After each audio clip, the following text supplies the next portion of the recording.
The Telltale Heart. True. Nervous. Very, very dreadfully nervous I had been and am. But why will you say that I'm mad? The disease had sharpened my senses, not destroyed, not dulled them.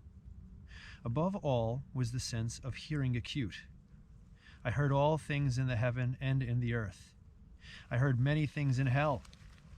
How, then, am I mad? Hearken, and observe how healthily, how calmly I can tell you the whole story. It is impossible to say how the idea entered my brain, but, once conceived, it haunted me day and night. Object, there was none. Passion, there was none. I loved the old man. He had never wronged me. He had never given me insult. For his gold I had no desire. I think it was his eye. Yes, it was this. He had the eye of a vulture, a pale blue eye, with a film over it. Whenever it fell upon me, my blood ran cold, and so by degrees, very gradually, I made up my mind to take the life of the old man, and thus rid myself of the eye forever. Now, this is the point. You fancy me mad. Madmen know nothing. But you should have seen me. You should have seen how wisely I proceeded, with what caution, with what foresight, with what dissimulation I went to work. I was never kinder to the old man than during the whole week before I killed him, and every night, about midnight, I turned the latch of his door and opened it, oh, so gently. And then, when I had made an opening sufficient for my head, I put in a dark lantern, all closed, so that no light shone out, and then I thrust in my head. Oh, you would have laughed to have seen how cunningly I thrust it in. I moved it slowly, very, very slowly, so that I might not disturb the old man's sleep. It took me an hour to place my whole head within the opening so far that I could see him as he lay upon his bed. Would a madman have been so wise as this? And then, when my head was well in the room, I undid the lantern cautiously. Oh, so cautiously. Cautiously, for the hinges creaked. I undid it just so much that a single thin ray fell upon the vulture eye. And this I did for 7 long nights, every night just at midnight. But I found the eye was always closed, and so it was impossible to do the work, for it was not the old man who vexed me, but his evil eye. And every morning, when the day broke, I went boldly into the chamber and spoke courageously to him, calling him by name in a healthy tone, in a hearty tone, and inquiring how he had passed the night. So you see, he would have been a very profound old man, indeed, to suspect that every night, just at 12, I looked upon him while he slept. Upon the 8th night, I was more than usually cautious in opening the door. A watch's minute hand moves more quickly than did mine. Never before that night had I felt the extent of my own powers, my sagacity. I could scarcely contain my feelings of triumph. To think that there I was, opening the door, little by little, and he not even to dream of my secret deeds or thoughts. I fairly chuckled at the idea, and perhaps he heard me, for he moved on the bed suddenly as if startled. Now you may think that I drew back, but no. His room was as black as pitch with the thick darkness, for the shutters were closed fastened, though through fear of robbers. And so I knew that he could not see the opening of the door, and I kept pushing it on steadily. I had my head in, and was about to open the lantern, when my thumb slipped upon the tin fastening, and the old man sprang up in his bed, crying out, "Who's there?"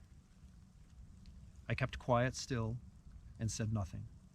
For a whole hour I did not move a muscle, and in the meantime I did not hear him lie down. He was still sitting up in the bed, listening, just as I have done night after night, hearkening to the death watches in the wall. Presently I heard a slight groan, and I knew it was the groan of mortal terror. It was not a groan of pain or of grief. Oh no, it was the low, stifled sound that arises from the bottom of the soul when overcharged with awe. I knew the sound well. Many a night, just at midnight, when all the world slept, it has welled up from my own bosom, deepening, with its dreadful echo, the terrors that distracted me. I say I knew it well. I knew what the old man felt, and pitied him, although I chuckled at heart. I knew that he had been lying awake ever since the first slight noise, when he had turned in the bed. His fears had been ever since growing upon him. He had been trying to fancy them causeless, but could not. He had been saying to himself, "It is nothing but the wind in the chimney. It is only a mouse crossing the floor." Or, "It is merely a cricket which has made a single chirp." Yes, he has been trying to comfort himself with these suppositions, but he had found all in vain. All in vain. Because death, in approaching him, had stalked with his black shadow before him and enveloped the victim. And it was the mournful influence of the unperceived shadow that caused him to feel, although he never saw nor heard, to feel the presence of my head in the room. When I had waited a long time, very patiently, without hearing him lie down, I resolved to open a very, very little crevice in the lantern. So I opened it. You cannot imagine how stealthily, until, at length, the simple dim ray, like the thread of a spider, shot out from the crevice and fell full upon the vulture eye. It was open, wide open, and I grew furious as I gazed upon it. I saw it with perfect distinctness, all a dull blue with a hideous veil over it that chilled the very marrow of my bones, but I could see nothing else of the old man's face or person, for I had directed the ray, as if by instinct, precisely upon the damned spot. And have I not told you that what you mistake for madness is but over-acuteness of the senses? Now, I say, there came to my ears a low, dull, quick sound, such as a watch makes when enveloped in cotton. I knew that sound well, too. It was the beating of the old man's heart. It increased my fury, as the beating of a drum stimulates the soldier into courage. But even yet I refrained and kept still. I scarcely breathed. I held the lantern motionless. I tried how steadily I could maintain the ray upon the eye. Meantime, the hellish tattoo of the heart increased. It grew quicker and louder every instant. The old man's terror must have been extreme. It grew louder, I say, louder every moment. Do you mark me well?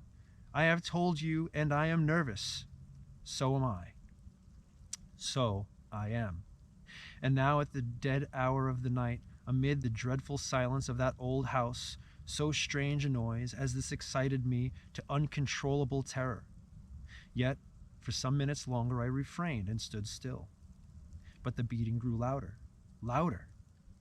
I thought the heart must burst, and now a new anxiety seized me. The sound would be heard by a neighbor. The old man's hour had come. With a loud yell, I threw open the lantern and leaped into the room. He shrieked once only. In an instant, I dragged him to the floor and pulled the heavy bed over him. I then smiled gaily to find the deed so far done. But for many minutes, the heart beat on with a muffled sound. This, however, did not vex me. It would not be heard through the wall. At length it ceased. The old man was dead. I removed the bed and examined the corpse. Yes, he was stone dead. I placed my hand upon the heart and held it there for many minutes. There was no pulsation. It was stone dead. His eye would trouble me no more. If still you think me mad, you will think so no longer when I describe the wise precautions I took for the concealment of the body. The night waned, and I worked hastily, but in silence. First of all, I dismembered the corpse. I cut off the head and the arms, and the legs. I then took up 3 planks from the flooring of the chamber, and deposited all between the scantlings. I then replaced the boards so cleverly, so cunningly, that no human eye, not even his, could have detected anything wrong. There was nothing to wash out, no stain of any kind, no blood spot whatsoever. I had been too wary for that. A tub had caught all. Ha ha! When I had made an end of these labors, it was 4 o'clock, still dark as midnight. As the bell sounded the hour, there came a knocking at the street door. I went down to open it with a light heart. For what had I now to fear? There entered 3 men, who introduced themselves with perfect suavity as officers of the police. A shriek had been heard by a neighbor during the night. Suspicion of foul play had been aroused. Information had been lodged to the police. They, the officers, had been deputed to search the premises. I smiled. For what had I to fear? I bade the gentleman welcome. The shriek, I said, was my own in a dream. The old man, I mentioned, was absent in the country. I took my visitors all over the house. I bade them search well. I led them, at length, to his chamber. I showed them his treasures, secure, undisturbed. In the enthusiasm of my confidence, I brought chairs into the room and desired them here to rest from their fatigues, while I myself, in the wild audacity of my perfect triumph, placed my own seat upon the very spot beneath which reposed the corpse of the victim. The officers were satisfied. My manner had convinced them. I was singularly at ease. They sat, and, while I answered cheerily, they chatted of familiar things. But, ere long, I felt myself getting pale, and wished them gone. My head ached, and I fancied a ringing in my ears. But still they sat, and still chatted. The ringing became more distinct. It continued and became more distinct. I talked more freely to get rid of the feeling, but it continued and gained definiteness, until at length I found that the noise was not within my ears.